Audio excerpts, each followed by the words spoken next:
বেনামাজি হতে চাই না। বেনামাজি হওয়া এটা চূড়ান্ত নিমক হারামে।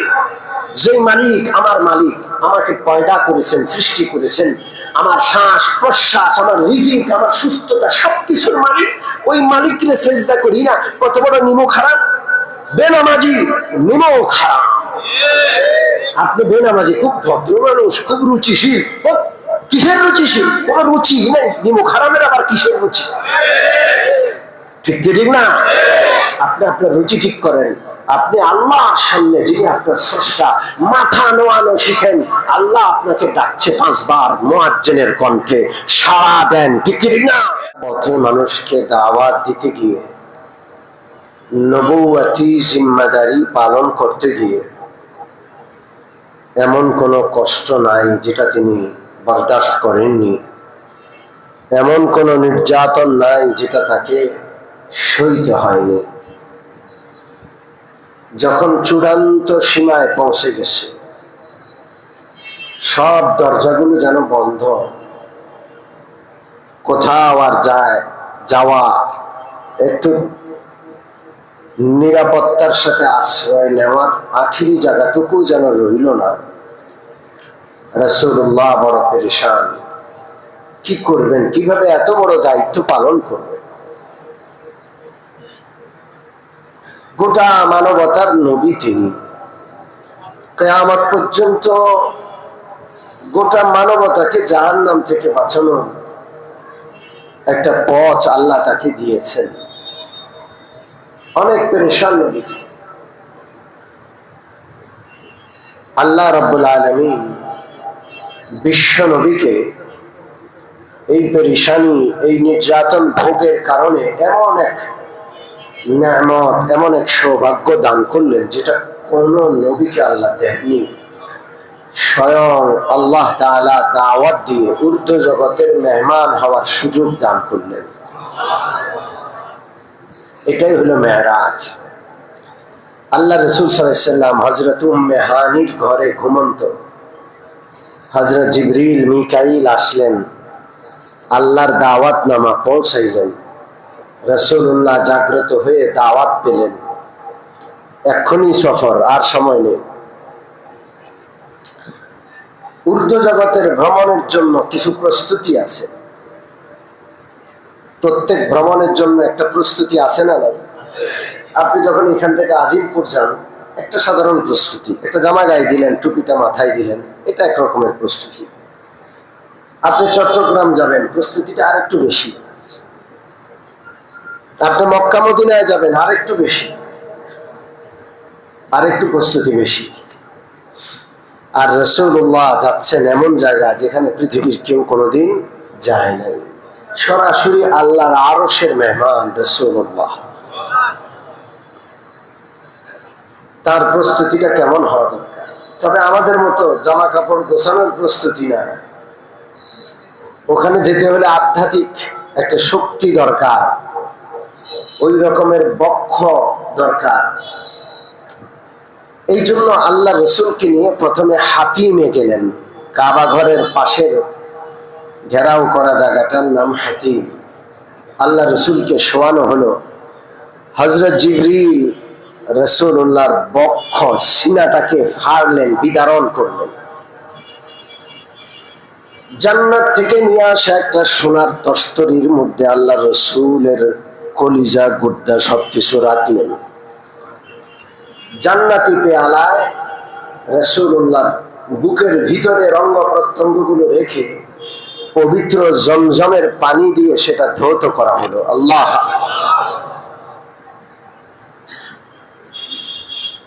এই জায়গায় প্রশ্ন হয়, জান্নাত থেকে যদি পেয়ালা আনতে পারে, জান্নাতে পানি নিয়ে আসা ওই পানি দিয়ে ধুইলেও তো চলতো। এখানে জবাব দেওয়া হয়েছে, আল্লাহ তাআলা জান্নাতের যেটা দামি পানি সেটা দুনিয়াতে জমজম নামে পাঠিয়ে দিয়েছেন। জমজমের অনেক মূল্য। এই জন্য আল্লাহ রসুলের হাদিস আছে, মাউ জমজম লিমা শুরিবা লাহু। জমজম পানি এমন পানি, যেই উদ্দেশ্যে আপনি জমজম পান করবেন আল্লাহ সেই উদ্দেশ্য সফল করে দেবে, দোয়া কবুল হয়ে যায়। বড় দামি পানি, জান্নাতি পানি। আল্লাহর হাবিব সাল্লাল্লাহু আলাইহি ওয়াসাল্লামের বক্ষ মুবারক বিদীর্ণ করার পর জমজমের পানি দিয়া ধৌত করা হলো। আল্লাহ রাব্বুল আলামিনের পক্ষ থেকে নিয়ে আসা নূরে নবুয়ত, ইলমে নবুয়ত দিয়ে আল্লাহ রাসূলের সিনা মুবারক পূর্ণ করে দেওয়া হলো। ঐশী জ্ঞান, আল্লাহ প্রদত্ত ঐশী ইলম দিয়া রাসূলুল্লাহর সিনাকে ভরপুর করা হলো। সবকিছু প্রতিস্থাপন করে দুইটা চাটনা একসাথ করে আবার জিবরিল আমিন হাতটা বুলিয়ে দিলেন, সিনাটা আগের মতো হয়ে গেল। এটা ছিল প্রস্তুতি, ঊর্ধ্ব জগৎ ভ্রমণের প্রস্তুতি। আর না হয় কলিজা ফেটে তো মানুষ মরে যায়। কথা ঠিক ঠিক না? বোরাক আনা হলো, বোরাক। ভ্রমণের চূড়ান্ত লক্ষ্য হইল আরশুল্লাহ। মাঝে একটা যাত্রা বিরতি, সেটা হলো বাইতুল মুকাদ্দাসে। কোথায়? আমরা যখন চিটাং যাই, মাঝে একটা যাত্রা বিরতি হয়, হোটেল বিরতি, 20 মিনিট আধা ঘন্টা, একটু ফ্রেশ হই, একটু আবার নতুন করে নবা উদ্যমে বাকি সফরটুকু সুন্দরভাবে রিল্যাক্সে কাটানোর জন্য একটু ফ্রেশ হই, প্রস্তুতি নেই। ঊর্ধ্ব জগতের ভ্রমণের জন্য রাসূলুল্লাহ সাল্লাল্লাহু আলাইহি ওয়াসাল্লাম যে পথ চলেছেন, সেটার মধ্যে একটা বিরতি হলো যাত্রা বিরতি। কোথায়? বাইতুল মুকাদ্দাস। বোরাকে উঠলেন, বোরাক বাইতুল মুকাদ্দাসের দিকে ছুটলো। বোরাক এমন একটা বাহন যেটা পৃথিবীতে নাই। এটা একটা প্রাণী, খচ্চরের চেয়ে ছোট, গাধার চাইতে বড়। জান্নাতে গেলে আমরা বোরাক পাবো ইনশাআল্লাহ।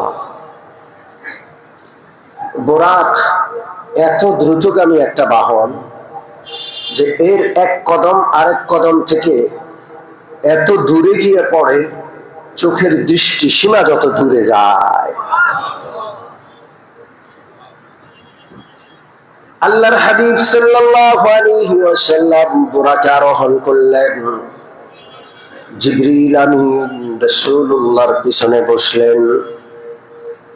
বোরাক যখন রওনা করলো, প্রথমেই এক বুড়া দুষ্ট, চুল পাকা, দাড়ি পাকা, গায়ের পশম পাকা, হাত তুলে দাঁড়াতে বলে, একটু দাঁড়ান। জিবরিল আমিন বললেন, দাঁড়ানো যাবে না, চলতে থাকুন। কিছুক্ষণ পর এক বুড়ি, তুলতুলে বুড়ি, এই বুড়ি মেকআপ করে স্বর্ণ অলংকার পরে যুবতী সাজার চেষ্টা করছে। কোন বুড়ি যদি যুবতী সাজার চেষ্টা করে, দেখতে ভাল লাগে না বিশ্রী লাগে? জোরে বলেন। বিশ্রী, চূড়ান্ত বিশ্রী, বমি এসে যায়। এই বুড়ি রাসূলুল্লাহকে হাত তুলে দাঁড়ানোর জন্য অনুরোধ করে। জিবরিল বললেন, দাঁড়াবেন না ইয়া রাসূলুল্লাহ, চলতে থাকুন। আল্লাহর হাবিব জিজ্ঞেস করলেন, জিবরিল, ওই বৃদ্ধ লোকটাকে আর বৃদ্ধা নারীটাকে? জিবরিল বললেন, ইয়া রাসূলুল্লাহ, বৃদ্ধ পুরুষটা হলো ইবলিস, শয়তান। আপনার সফরের মধ্যে সে বিঘ্ন সৃষ্টি করতে পায়তারা করেছে, একটু আপনাকে ডিস্টার্ব করার দুষ্ট পরিকল্পনা করেছে। আপনি দাঁড়ালেন না, সে কিছুই করতে পারবে না। বুড়িটা হলো দুনিয়া। দুনিয়ার আকৃতি হলো একটা বুড়ির মতো। এটা মেয়ে মানুষ, বড় ছলনাময়ী, বড় মারাত্মক প্রতারক। নারীরা যদি প্রতারক হয়, শেষ নাই। একজন দুষ্ট আর দুশ্চরিত্র নারী শত শত যুবকের চরিত্রের 12টা বাজায় দিতে পারে, ঠিক কিনা? এই দুনিয়া নামক এই দুশ্চরিত্র দুষ্ট নারী সারা জীবন কত মানুষকে সেকা দিছে, কত মানুষ দুনিয়ার প্রেমে পড়ে নিজের আখিরাত নিজের পরকাল, নিজের জিন্দিগি সব খোয়া শেষ করেছে, এখন বার্ধক্যে উপনীত হইয়াও এই বার্ধক্য মেকআপ দিয়া ঢাইকা যুবতী সাজার চেষ্টা করছে। ইয়া রাসূলুল্লাহ, আপনাকে আকৃষ্ট করার চেষ্টা করেছে, আপনি দাঁড়ান নাই, আপনাকে আর ক্ষতি করতে পারবে না। পথ চলছেন, কিছু দূর যাওয়ার পর একটা সবুজ শ্যামল খেজুরের বাগান ওয়ালা একটা এলাকা, এত সুন্দর সাজানো গোছানো। হযরত জিবরিল বললেন, ইয়া রাসূলুল্লাহ, একটু থামুন, এখানে নামুন, 2 রাকাত নামাজ আদায় করুন। আল্লাহর হাবিব 2 রাকাত নামাজ আদায় করলেন। জিবরিল বললেন, ইয়া রাসূলুল্লাহ, এই জায়গাটা কি চিনেছেন? নবীজি বলেন, না। জিবরিল বললেন, এটা হলো মদিনা শরীফ। এখনো আপনি হিজরত করেননি, কিছুদিন পরে আপনাকে মক্কা থেকে হিজরত করে বের হয়ে যেতে হবে, তখন আপনি এই পবিত্র মদিনাতে আসবেন এবং এই মদিনা কিয়ামত পর্যন্ত আপনার ঠিকানা হবে। আল্লাহু আকবার। কিছু দূর যাওয়ার পর একটা পাহাড়ি এলাকা। জিবরিল বললেন, ইয়া রাসূলুল্লাহ, এখানে নেমে 2 রাকাত নামাজ আদায় করুন। আল্লাহর রাসূল 2 রাকাত নামাজ পড়ে জিজ্ঞেস করেন, এটা কোন এলাকা? হযরত জিবরিল বললেন, এটা হলো সিনা প্রান্তর, এই পাহাড়গুলোতে তোর পাহাড় আছে। আল্লাহ রাব্বুল আলামিন মুসা কালিমুল্লাহর সাথে এই পাহাড়ে কথা বলতেন। এইভাবে আরো 2-3টা জায়গায় রাসূলুল্লাহকে নামিয়ে হযরত জিবরিল 2 রাকাত নামাজ পড়ায়া সর্বশেষ যেখানে বিরতির কথা বাইতুল মুকাদ্দাস, সেখানে আল্লাহ রাসূলকে পৌঁছাইলেন। আল্লাহু আকবার।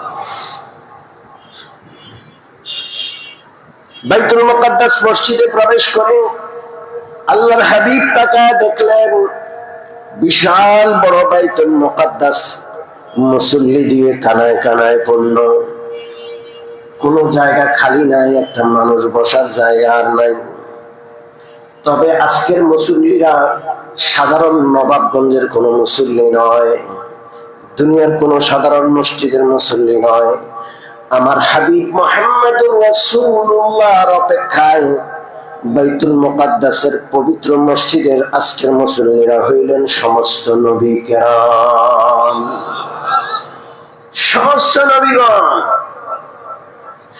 আমার নবী অপেক্ষা সবাই কাতারবদ্ধ হয়ে বসে আছে জুমার নামাজের জন্য। যেমন অনেক আগে থেকে আমরা অপেক্ষায় থাকি, নামাজ হবে, আনুষ্ঠানিকতা হবে, বয়ান হবে, খুতবা হবে, আমরা অপেক্ষায় থাকি। আল্লাহ তাআলা রূহানি ভাবে সমস্ত নবী কুলকে আজকে বাইতুল মুকাদ্দাসে আমার নবীর দিদার লাভ করে ধন্য হওয়ার জন্য উপস্থিত করে দিলেন।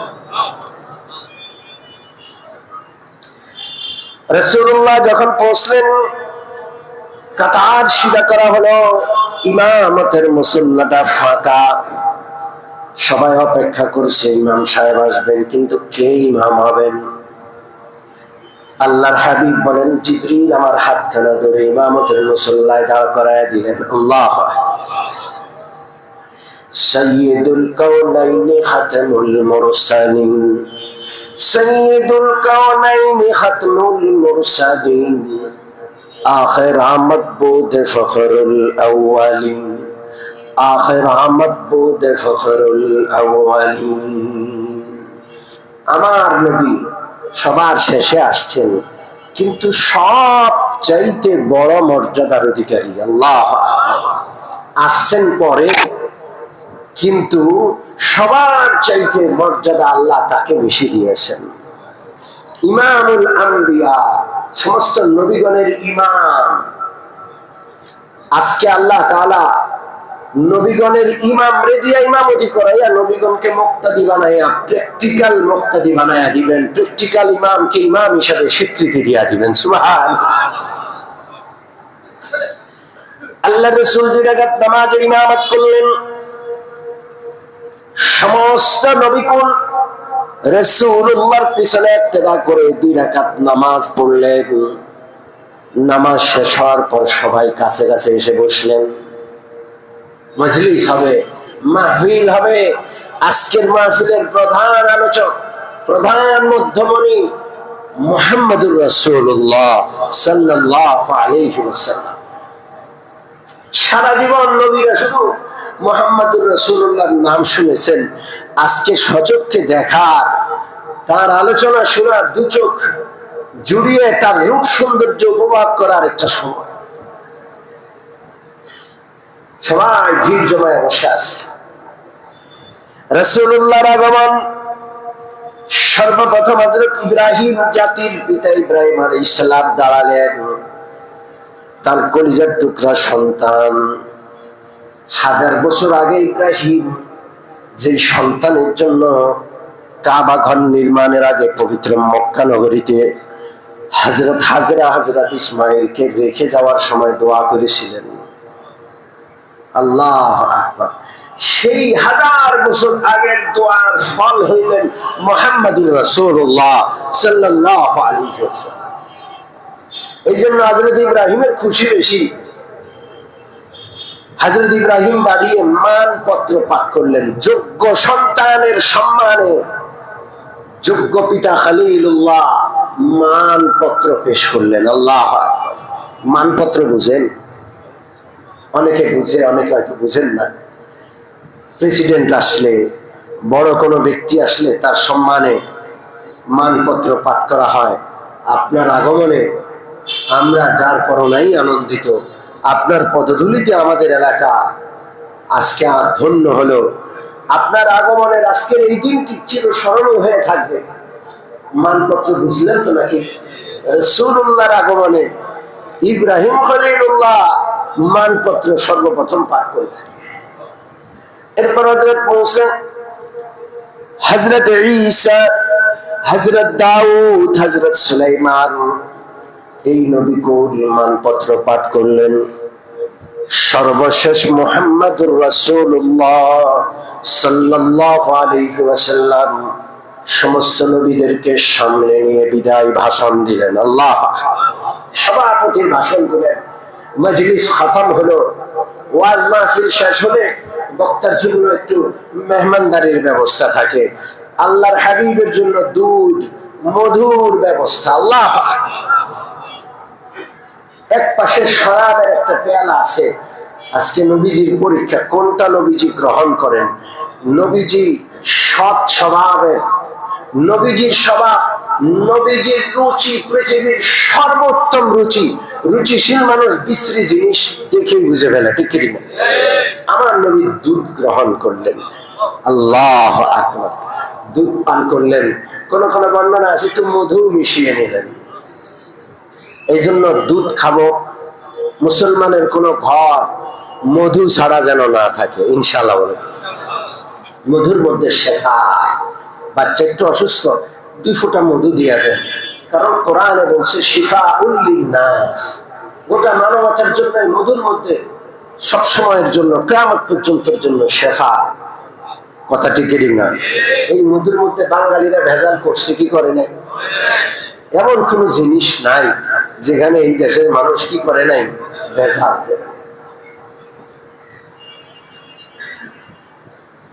আল্লাহর হাবিব সাল্লাল্লাহু আলাইহি সাল্লামের বিরতি পর্ব শেষ, ঊর্ধ্ব জগতে যাওয়ার পালা শুরু।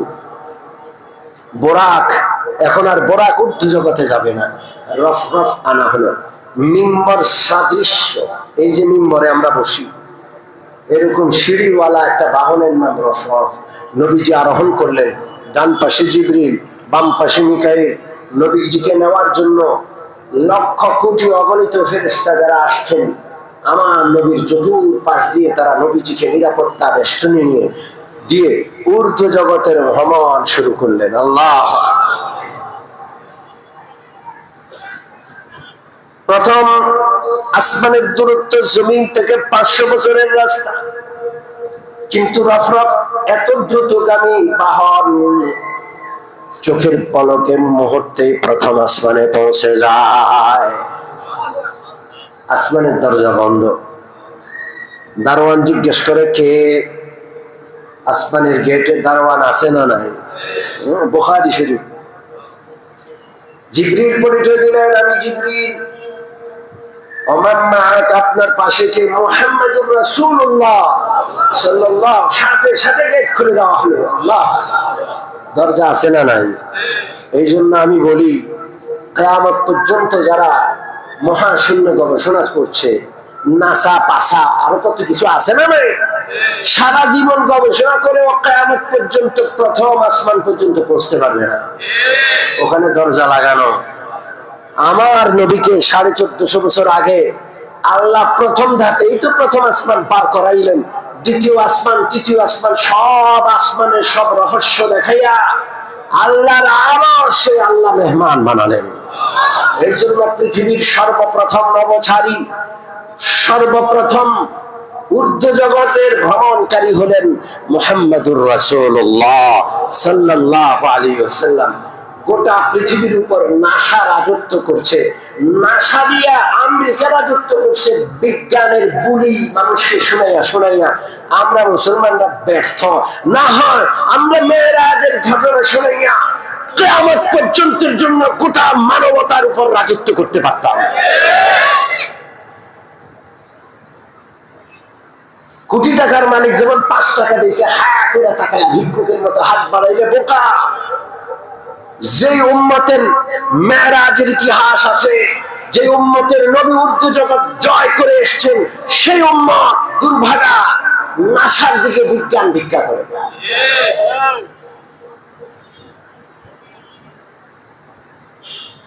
আমার নবী প্রথম আকাশে গেলেন, হযরত আদমের সাথে সাক্ষাৎ।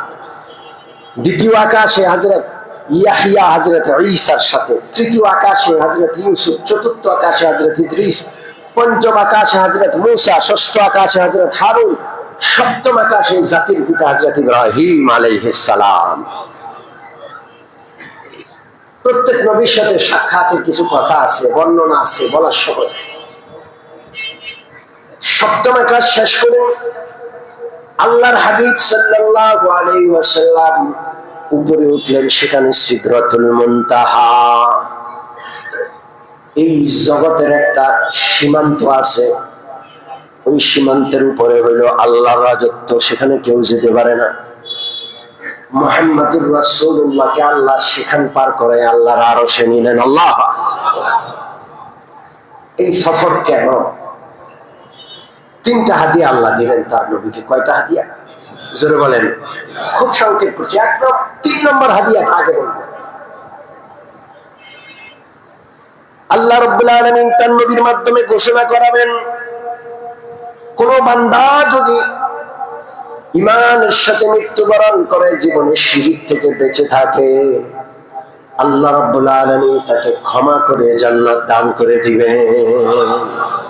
শিরক করব না তো, ঈমান নিয়ে বেঁচে থাকবো তো। কিছু মানুষ আছে শিরক পছন্দ করে, এদের রগের রেশায় মিশে গেছে, মাজার ছাড়া ভাল লাগে না। আছে না নাই? সিন্নির ডেক দেখলে ভাল লাগে, ডেকের লগে এগুলারে বাঁধতে দেওয়া দরকার। ও মুমিন মুসলমান, উলামায়ে কেরামের জবানে যেটা শিরক, অন্যায়, শরীয়ত বিরোধী, সেটা শোনার পর সেটার প্রতি মনের আকর্ষণ কিভাবে থাকে, সেটার প্রতি তো প্রচন্ড ঘৃণা জন্মানো দরকার, ঠিক কিনা? আল্লাহর হাবিবকে আল্লাহ রাব্বুল আলামিন 2 নম্বর যে হাদিয়া দিলেন, সেটা হলো পবিত্র সূরাতুল বাকারার আখিরি কিছু আয়াত। সূরাতুল বাকারার আখিরি আয়াতগুলোতে কিছু দোয়া আছে। রব্বানা লা তুআখিযনা ইন নাসিনা আও আখতানা, আছে না নাই কিছু দোয়া, সুন্দর সুন্দর দোয়া। ওয়া'ফু আন্না ওয়াগফির লানা ওয়ারহামনা أنت مولانا فانصرنا على القوم الكافرين। এত সুন্দর সুন্দর দোয়া। এই দোয়াগুলোর মধ্যে এই উম্মতের জন্য আল্লাহর খাস বিশেষ কি কি অনুগ্রহ, যেগুলো আল্লাহ আর কাউকে দেন নাই, এই অনুগ্রহগুলোর কথা আছে। আল্লাহ, এগুলো আমাদের জন্য খাস। নবীর উসিলায় এই উম্মতি পাইছে, আলহামদুলিল্লাহ। এই অনুগ্রহগুলো আল্লাহর কাছ থেকে কিভাবে দোয়া করে আদায় করতে হবে, সেই দোয়াটাকে শিখাই দিয়েছেন। জোরে বলেন আল্লাহ। যার কাছে আবেদন করবেন উনি আবেদন শিখাই দিয়েছে এইভাবে কম, মানে আমি দিব, কইতে দেরি দিতে দেরি নাই। অভাব আছে, বাংলাদেশ সরকারের অভাব, ঠিক না? লক্ষ কোটি টাকা ঋণী, পৃথিবীর এমন কোন সরকার নাই অভাবী নাই। একটা সরকার আছে অভাব নাই, খাজানায় কোনো কমতি নাই, উনি কে? এই জন্য মাঝে মাঝে বিশেষ করে রাত্রে সূরা বাকারার আখিরি আয়াতগুলো একটু তেলাওয়াত করবো, আল্লাহ তৌফিক দেন। 1 নম্বর হাদিয়া 50 ওয়াক্ত নামাজ। কয় ওয়াক্ত? জোরে বলেন। নবীজি তো মহা খুশি, এতই তো হাদিয়া, 50 ওয়াক্ত নামাজ। আমার নবী 50 ওয়াক্ত নামাজ দিয়ে রওনা করলেন।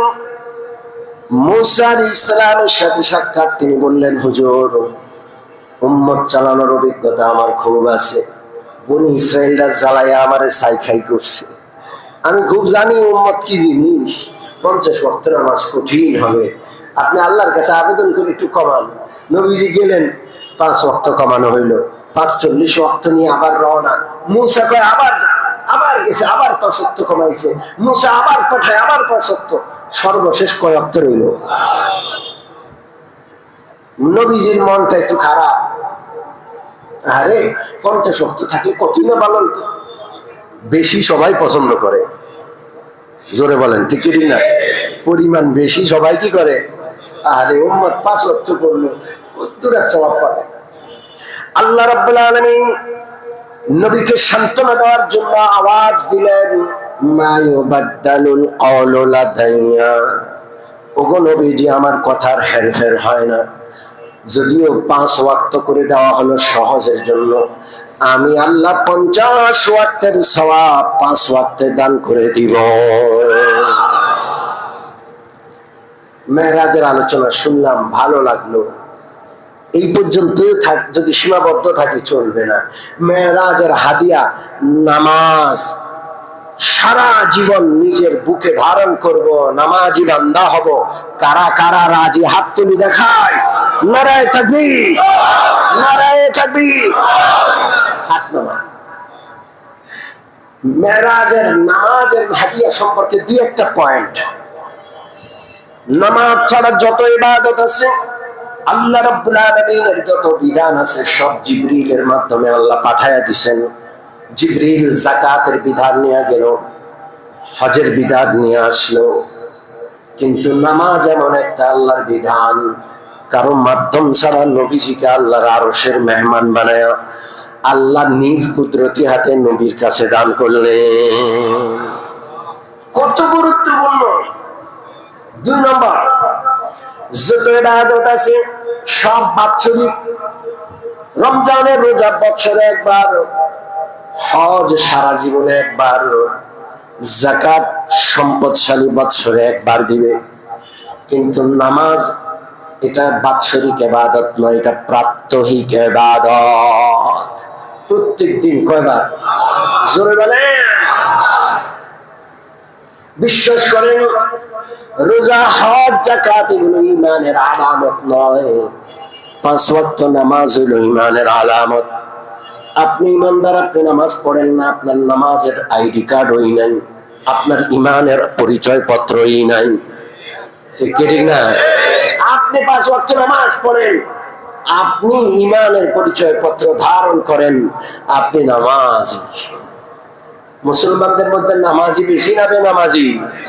আজকে মজলিসে ওয়াদা করি, জীবনে আর কোনোদিন নামাজ ছাড়বো না ইনশাআল্লাহ। হাত তুলেন, নারায়ে তাকবীর, নারায়ে তাকবীর।